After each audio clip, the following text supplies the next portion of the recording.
Thanks for joining us. I'm Beverly Thompson. Toronto's real estate board says home sales fell by almost 35% in February compared to the same month a year ago. Officials say just over 5,000 residential transactions were made through the Toronto Real Estate Board's MLS system last month. And that's well off the record 8,000 sales reported in February 2017. The board also says home prices were 12% lower last month than the same time last year. And for more on this, I'm joined by sales representative with Royal LePage, Shawn Zigelstein. Good to have you in studio. Thank you. Thank you. For talking about this. So there's a number of things at play. Let's talk about what may have led to this. If it's not a burst, it's certainly a big drop.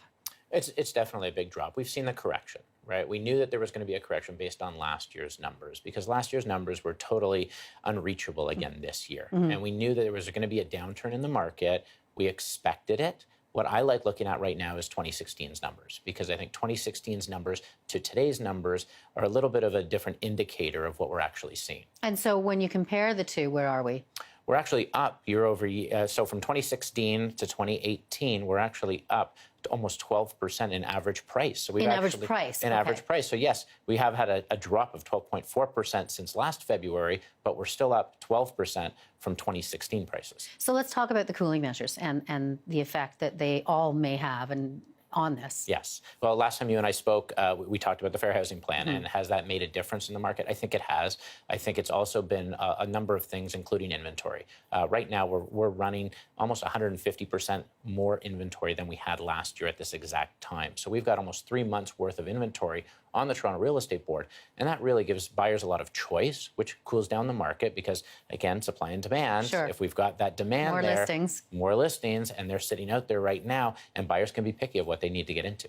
What about a little bit of a rush to market in December of this year to try to get ahead of the new stress test rules and the mortgage? And we did see that. Our December numbers were actually up, which were a little bit surprising, but a lot of people wanted to get into the market beforehand to make sure that they could actually get into the market prior to those new rules coming into place.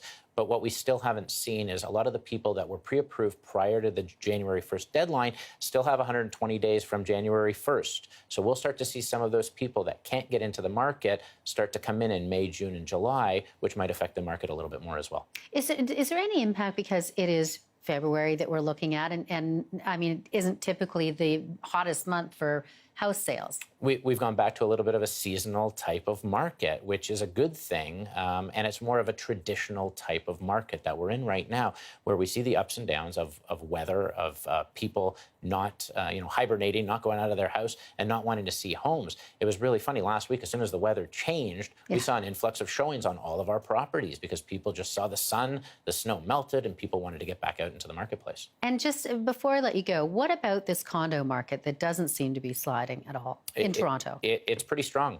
Numbers are 10% up year over year from an average price. We're still seeing bidding wars downtown Toronto. You're still seeing a lot of product hitting the market, but not great product. When what I mean by that is it's either overpriced or it's just sitting around already and getting relisted. So the product that is coming out and is priced properly, they're seeing increases year over year on similar type of product.